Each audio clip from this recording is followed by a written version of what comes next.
Armenian, Azerbaijani leaders in Russia for talks. International world. Russian President Vladimir Putin on Monday hosted his counterparts from Armenia and Azerbaijan to discuss reopening transport routes in the region that have been paralyzed for nearly 3 decades amid a conflict over Nagorno-Karabakh. The talks came 2 months after a Russia-brokered truce ended weeks of fierce fighting between Armenian and Azerbaijani forces that left more than 6,000 people dead. Greeting Azerbaijani President Ilham Aliyev and Armenian Prime Minister Nikol Pashinyan in the Kremlin, Putin said that the peace agreement has been successfully implemented, creating the necessary basis for a long-term and full-format settlement of the old conflict.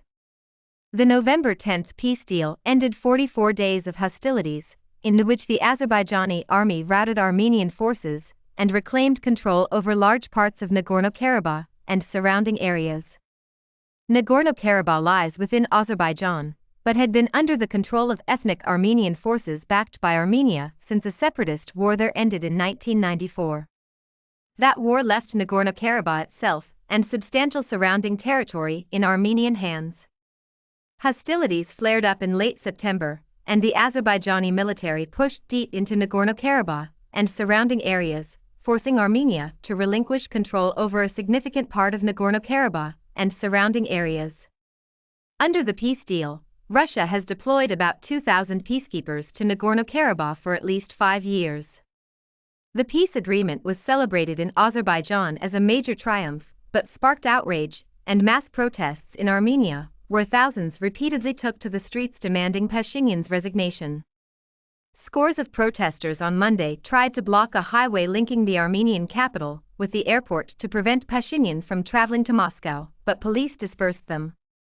The Armenian Prime Minister has defended the deal as a painful but necessary move that prevented Azerbaijan from overrunning the entire Nagorno-Karabakh region.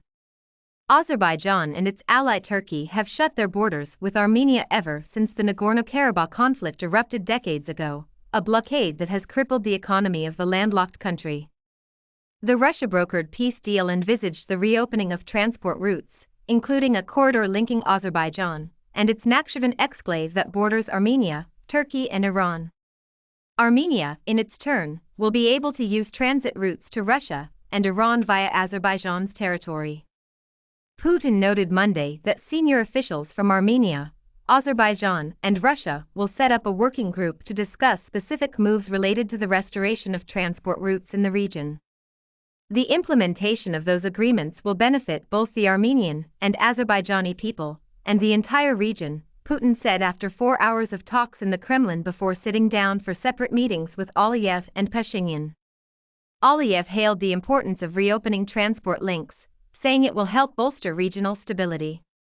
It opens completely new perspectives that we couldn't even imagine in the past, he said, adding that the Nagorno-Karabakh conflict has become history. Pashinyan contested that claim, arguing that the status of Nagorno-Karabakh is yet to be determined, but he also hailed the plans to restore transit routes.